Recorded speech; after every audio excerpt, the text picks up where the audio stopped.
ഞാൻ യാത്ര ചെയ്യുന്നതിൻ്റെ ഇടയിൽ ഓൾ ഇന്ത്യ റേഡിയോയിൽ നിന്നും അതുപോലെ തന്നെ ചില ചാനലുകളിൽ നിന്നും ഒക്കെ എന്നെ വിളിച്ചിട്ട് നമ്മുടെ ഗവർണർ ഇപ്പോൾ ഒരു പുതിയ കാര്യം പറഞ്ഞിട്ടുണ്ടല്ലോ.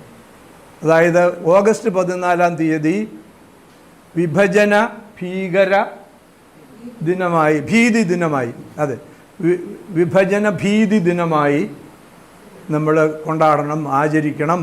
യൂണിവേഴ്സിറ്റികൾ അതിന് പ്രോഗ്രാം ഉണ്ടാക്കണം, അത് അദ്ദേഹത്തെ അറിയിക്കണം എന്നൊക്കെ പറഞ്ഞ്. ഇതേപ്പറ്റി എന്താണ് പ്രതികരണം എന്ന് ചോദിച്ചു. ഓൾ ഇന്ത്യ റേഡിയോയിൽ നിന്നൊരാൾ എന്നെ വിളിച്ച്, എന്നെ അറിയുന്ന ഒരാൾ വിളിച്ചു കഴിഞ്ഞിട്ട് പറഞ്ഞു, ഓൾ ഇന്ത്യ റേഡിയോക്കാരോട് ഇതിന് അനുകൂലമായ ഇതിനനുസൃതമായ പരിപാടി ചെയ്യണമെന്ന് പറഞ്ഞു. അപ്പോൾ സാറിന്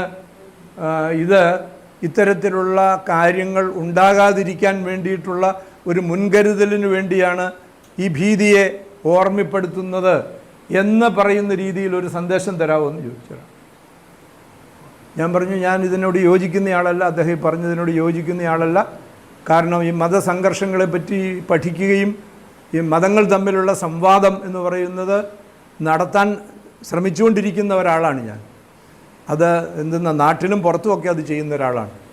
ഞാൻ പറഞ്ഞു, ഞാനിന്ന് വൈകിട്ട് ഇങ്ങനെ ഇവിടെ ഒരു പ്രഭാഷണമുണ്ട്, അവിടെ വെച്ച് ഞാൻ ഈ വിഷയത്തെപ്പറ്റി ഒരു പക്ഷേ പരാമർശിച്ചേക്കാം എന്നും പറയുകയുണ്ടായി എന്നുള്ളതാണ്. സംഭവം എന്താണെന്ന് ചോദിച്ചാൽ, ഈ ഓഗസ്റ്റ് 15 1947 ഓഗസ്റ്റ് 15-നാണ് നമുക്ക് സ്വാതന്ത്ര്യം കിട്ടിയതെന്നൊക്കെ നമുക്കറിയാം. സ്വാതന്ത്ര്യം എന്ന് പറയുന്നത് ഇന്ത്യയെ രണ്ടായി വിഭജിച്ചിട്ടാണ്. ഇന്ത്യയെ രണ്ടായി വിഭജിച്ച് സ്വാതന്ത്ര്യം കിട്ടിയതോടുകൂടി അത് തീരുമാനമായി പ്രഖ്യാപിക്കപ്പെട്ട് കഴിഞ്ഞപ്പോൾ ഉണ്ടായ സംഭവങ്ങൾ നമുക്കെല്ലാം അറിയാവുന്ന കാര്യമാണ്. വൻതോതിലുള്ള സംഘർഷങ്ങളുണ്ടായി, വലിയ അക്രമങ്ങളുണ്ടായി, കൊലപാതകങ്ങളുണ്ടായി.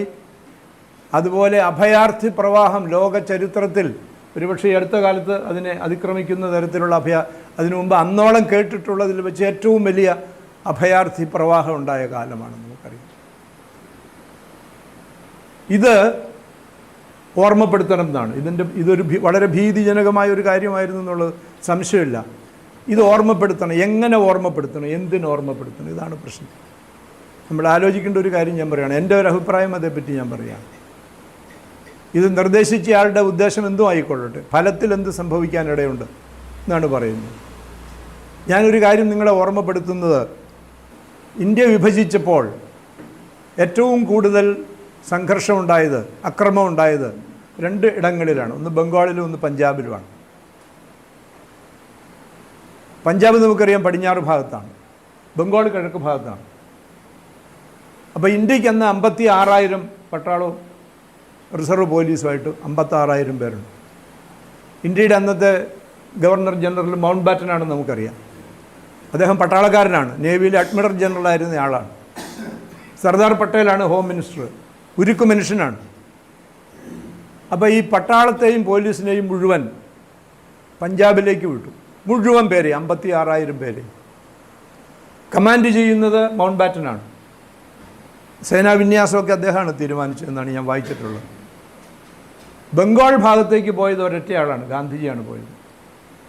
നിങ്ങൾ വിചാരിക്കും ഓഗസ്റ്റ് 15-ാം തീയതി സ്വാതന്ത്ര്യം കിട്ടി, പിറ്റേ ദിവസം ബഹളം പറഞ്ഞ് ഗാന്ധിജി പോയെന്നാണ്.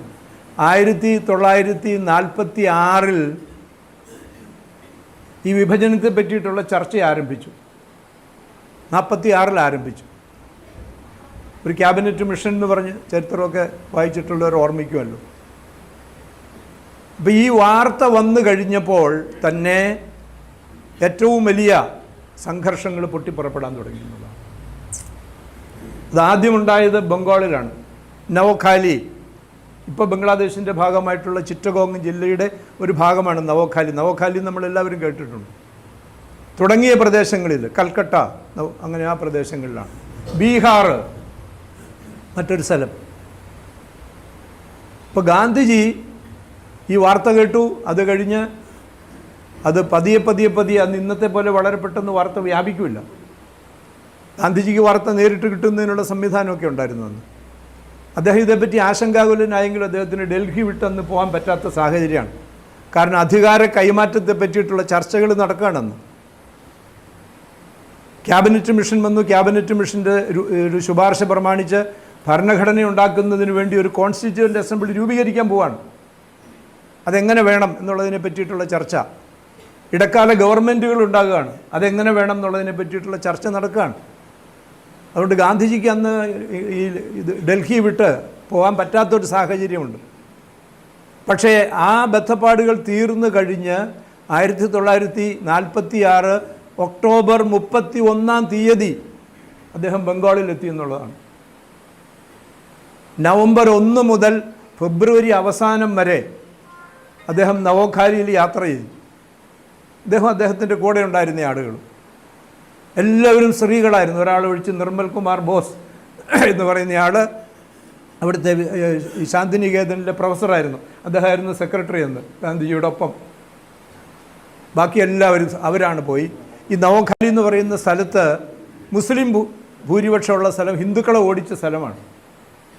അവിടെയാണ് അദ്ദേഹം നഗ്നപാതനായിട്ട് ചെരുപ്പിടാതെ നടന്നു. ഗ്രാമങ്ങളിൽ താമസിച്ചു. എത്ര മാസം? നവംബർ, ഡിസംബർ, ജനുവരി, ഫെബ്രുവരി, 4 മാസം. അങ്ങനെയാണ് അവിടെ സമാധാനം ഉണ്ടാക്കിയത്. അതിൻ്റെ ഇടയ്ക്ക് ബീഹാറിൽ പ്രശ്നം ഉണ്ടായപ്പോൾ അദ്ദേഹം പാറ്റ്നയ്ക്ക് പോയി തിരിച്ചു വന്നു. 47 സ്വാതന്ത്ര്യം കിട്ടിക്കഴിയുമ്പോൾ അദ്ദേഹം, നിങ്ങൾക്കറിയാം, ഓഗസ്റ്റ് 15 അദ്ദേഹം കൽക്കട്ടയിലായിരുന്നു. ബലിയാഘട്ട് എന്ന് പറയുന്ന ഒരു സ്ഥലമുണ്ട് കൽക്കട്ടയിൽ, സിറ്റിക്കകത്ത്. ആ ബലിയാഘട്ടിലെ ഒരു മുസ്ലിം വീട്ടിലാണ് അദ്ദേഹം താമസിച്ചത്. ആദ്യം അദ്ദേഹം അന്ന് അവിഭക്ത ബംഗാളിൻ്റെ പ്രധാനമന്ത്രിയായിരുന്ന സുഹ്രാവാഡി എന്ന് പറയുന്ന ആളുണ്ട്, അയാളുടെ വീട്ടിലായിരുന്നു. അത് കഴിഞ്ഞ് പിന്നെ മറ്റൊരാളുടെ വീട്ടിലേക്ക്, ഗാനി എന്ന് പറയുന്ന ഒരു മുസ്ലിം സുഹൃത്തിൻ്റെ വീട്ടിലേക്ക് അദ്ദേഹം താമസം മാറ്റി. അവിടെയാണ് താമസിച്ചിരുന്നത്.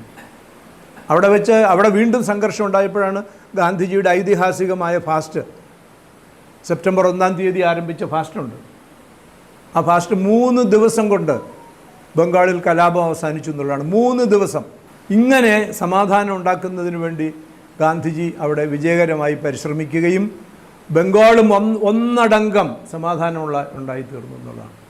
56,000 പട്ടാളവും പോലീസും പോയിട്ട് പഞ്ചാബിൽ സമാധാനം ഉണ്ടാക്കാൻ സാധിച്ചില്ല. നിങ്ങൾക്കറിയാം, അവിടെ നിന്നാണ് കൂടുതൽ അഭയാർത്ഥി പ്രവാഹം ഉണ്ടായത്, പടിഞ്ഞാറൻ ഭാഗത്തു നിന്നാണ്. ഇതാണ് സംഭവിച്ച യഥാർത്ഥത്തിലുള്ളത്. അപ്പോൾ ഇങ്ങനെ ഒരു സമുദായ മൈത്രിക്ക് വേണ്ടി പരിശ്രമിച്ചതിനെ പറ്റിയാണോ നമ്മൾ പറയേണ്ടത്? നമ്മൾ വിഭജനത്തിൻ്റെ സമയത്ത് ഹിന്ദുക്കളും മുസ്ലിങ്ങളും തമ്മിൽ അങ്ങോട്ടും ഇങ്ങോട്ടും കൊന്നൊടുക്കി വളരെ ഭീതിജനകമായ ഒരു അന്തരീക്ഷം സൃഷ്ടിച്ചു എന്നുള്ള ആ ഭീതിയെ പറ്റിയാണോ നമ്മൾ പുതിയ തലമുറയോട് പറയേണ്ടത്? അതോ ഗാന്ധിജി അവിടെ നടത്തിയ എപ്പിക് ഫാസ്റ്റ് എന്ന് പറയും, 3 ദിവസത്തെ ഉപവാസമാണ്. 3 ദിവസം കൊണ്ട് സമാധാനം ഉണ്ടായി. അതിനെപ്പറ്റി ബ്രിട്ടീഷുകാർ തന്നെ എഴുതിയതാണ്. എപ്പിക് ഫാസ്റ്റ് എന്നാണ് എഴുതിയത്. ഐതിഹാസികമായിട്ടുള്ള ഒരു 3 ദിവസത്തെയാണ് സംഭവം. അതുപോലെ ഈ നവോഖാലിയിൽ ഉണ്ടാക്കിയ സമാധാനത്തെ പറ്റി മൗണ്ട് ബാറ്റൻ പ്രഭു പറഞ്ഞത്,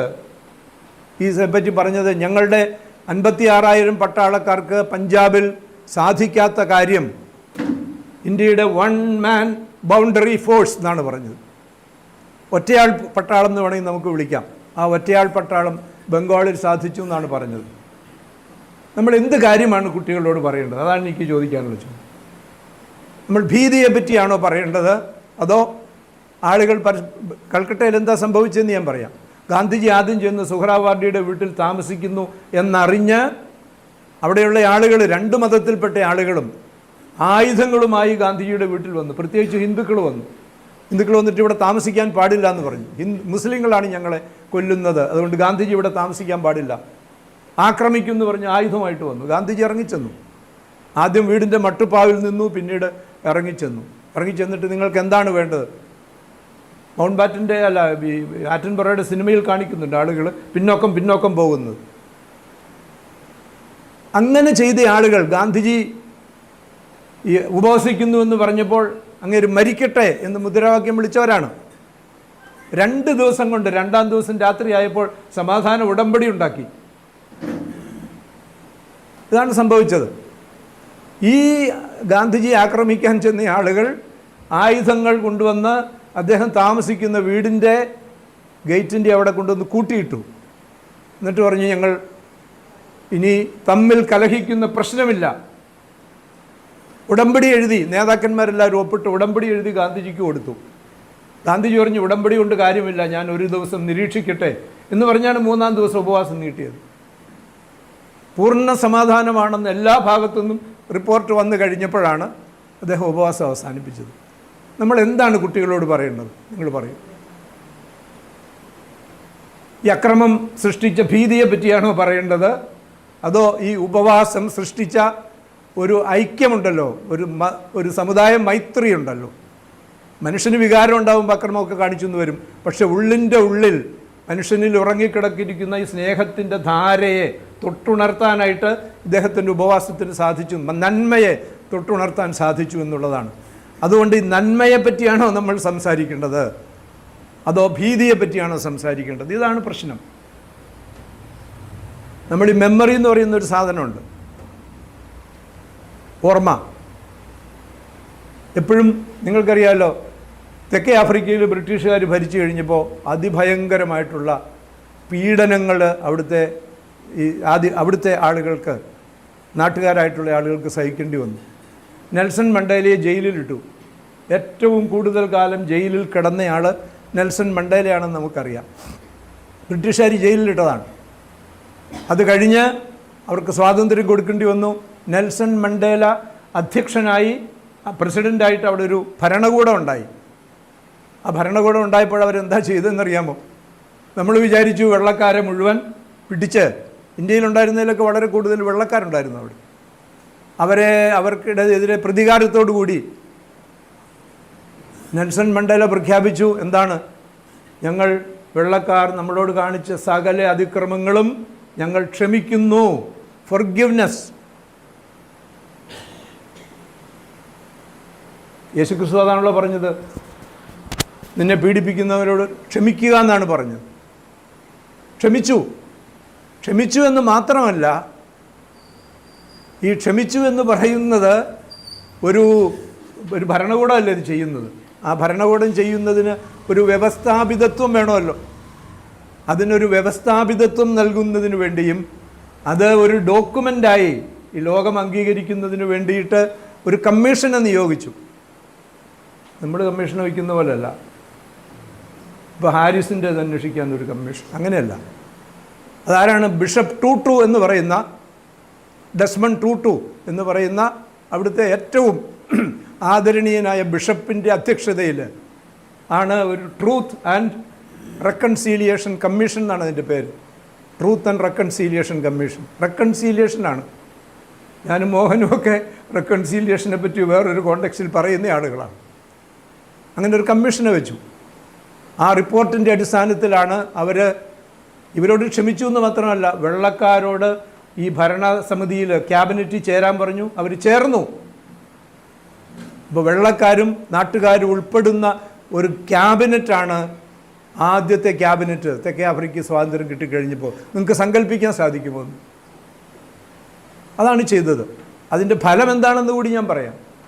അതിൻ്റെ ഫലമായിട്ട് യുണൈറ്റഡ് നേഷൻസ്, ഐക്യരാഷ്ട്രസഭ, ഈ ഫൊർഗിവ്നെസ് എന്ന് പറയുന്നത് ഒരു പ്രമാണമായി ദേശരാഷ്ട്രങ്ങൾ, അതിൽ അംഗത്വമുള്ള രാഷ്ട്രങ്ങൾ അംഗീകരിക്കണമെന്ന് പ്രമേയം പാസ്സാക്കി. അതാണ് ഫൊർഗിവ്നെസ് എന്ന് പറയുന്നത്. നമ്മൾ ഈ പൊളിറ്റിക്കൽ സയൻസ് പഠിക്കുമ്പോൾ, പ്രത്യേകിച്ച് ഇൻ്റർനാഷണൽ റിലേഷൻസ് പഠിക്കുമ്പോൾ, ഒരു കാലത്തും ഇങ്ങനെ ഒരു കൺസെപ്റ്റ് രാഷ്ട്രീയത്തിൽ ഫൊർഗിവ്നെസ് എന്ന് പറയുന്ന ഒരു കൺസെപ്റ്റ് ഉണ്ടായിരുന്നില്ല. പക്ഷേ ഈ നെൽസൺ മണ്ടേല, ബിഷപ്പ് ടൂട്ടുവിൻ്റെ നേതൃത്വത്തിൽ ട്രൂത്ത് ആൻഡ് റെക്കൺസീലിയേഷൻ കമ്മീഷൻ നിയോഗിച്ചു കഴിഞ്ഞ് അവരുടെ റിപ്പോർട്ട് വന്നതിന് ശേഷം ഇന്ന് പൊളിറ്റിക്കൽ സയൻസിലെ ഒരു പ്രധാനപ്പെട്ട വിഷയമാണ് ഫൊർഗിവ്നെസ് എന്ന് പറയുന്നത്. അത് വലിയ യൂണിവേഴ്സിറ്റികളിൽ പഠിപ്പിക്കുന്ന പൊളിറ്റിക്കൽ സയൻസിലും ഈ ഫൊർഗിവ്നെസ് എന്നൊരു വിഷയമായിട്ട് വന്നിരിക്കുകയാണ്. അതാണ് അതിൻ്റെ മൂല്യം എന്ന് പറയുന്നത്. അതുകൊണ്ട് നമ്മൾ എന്താണ് ഓർമ്മിക്കേണ്ടത് എന്ന് നമ്മൾ പറയണം. നമ്മൾ ഓർമ്മിക്കേണ്ടത് ഭീതി, അക്രമത്തെ പറ്റിയാണോ, അത് ജനിപ്പിച്ച ഭീതിയാണോ നമ്മൾ ഓർമ്മിക്കേണ്ടത്, അതോ മനുഷ്യൻ്റെ മനസ്സിലെ നന്മയെ തൊട്ടുണർത്തിയ സംഭവങ്ങളുണ്ട്, ആ സംഭവമാണോ ഓർമ്മിക്കേണ്ടത്?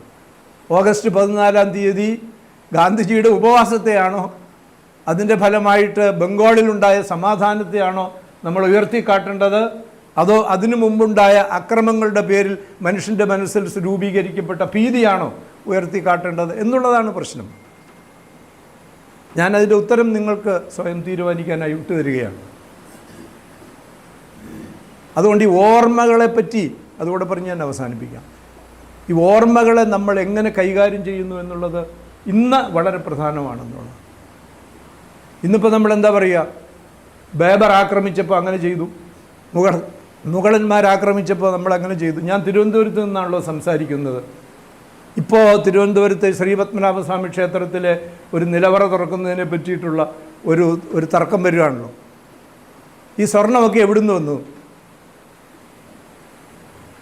നിങ്ങളെ ഈ എന്തെന്നാ ശ്രീപത്മനാഭസ്വാമി ക്ഷേത്രത്തിൻ്റെ ചരിത്രം പ്രത്യേക വിഷയമായി പഠിച്ചിട്ടുള്ള ശശിഭൂഷണുണ്ടല്ലോ, അദ്ദേഹത്തോട് ചോദിക്കുക. അദ്ദേഹം എഴുതിയിട്ടുണ്ടല്ലോ.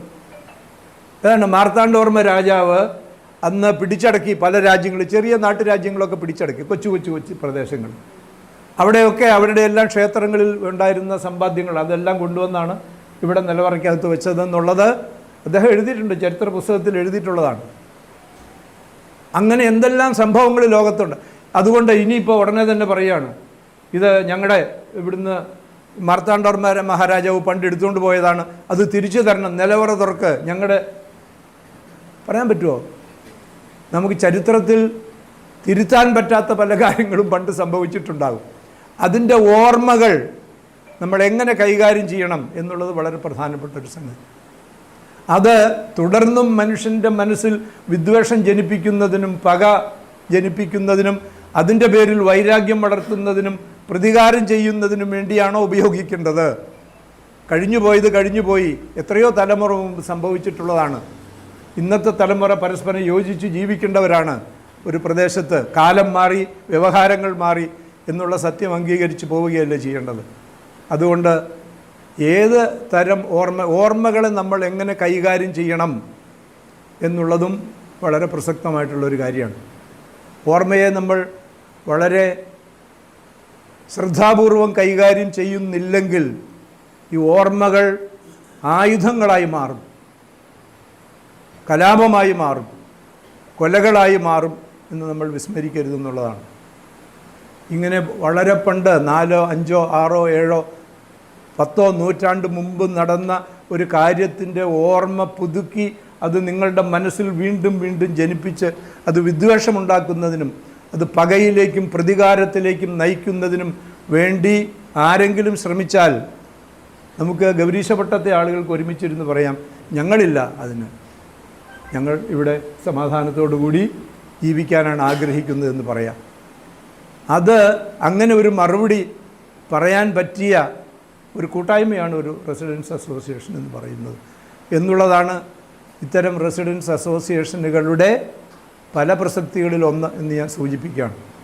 അതുകൊണ്ട് നിങ്ങൾക്ക് അത്തരത്തിലുള്ള ഭാവാത്മകമായിട്ടുള്ള പോസിറ്റീവായിട്ടുള്ള മറുപടികൾ രൂപപ്പെടുത്താനും നയിക്കാനും സാധിക്കട്ടെ. അങ്ങനെ നമുക്കൊരു സമുദായ മൈത്രിയുടെ തുരുത്തുകൾ ആക്കി നമ്മുടെ ഈ റെസിഡൻസ് അസോസിയേഷനുകളെ മാറ്റാനായിട്ട് സാധിക്കണം. അങ്ങനെ സാധിക്കണമെങ്കിൽ ഇത്തരം വിഷയങ്ങളെപ്പറ്റി ഗൗരവതരമായ ചർച്ചകൾ നടക്കണം. അങ്ങനെയുള്ള ചർച്ചകൾ നടത്തുന്ന ഒരു സംഘം എന്നുള്ള നിലയിൽ ഞാൻ നിങ്ങളെ വീണ്ടും അഭിനന്ദിക്കുകയും അഭിവാദ്യം ചെയ്യുകയും ചെയ്തുകൊണ്ട് ഒരിക്കൽ കൂടി നന്ദി പറഞ്ഞ് ഞാനെൻ്റെ വാക്കുകൾ അവസാനിപ്പിക്കുന്നു.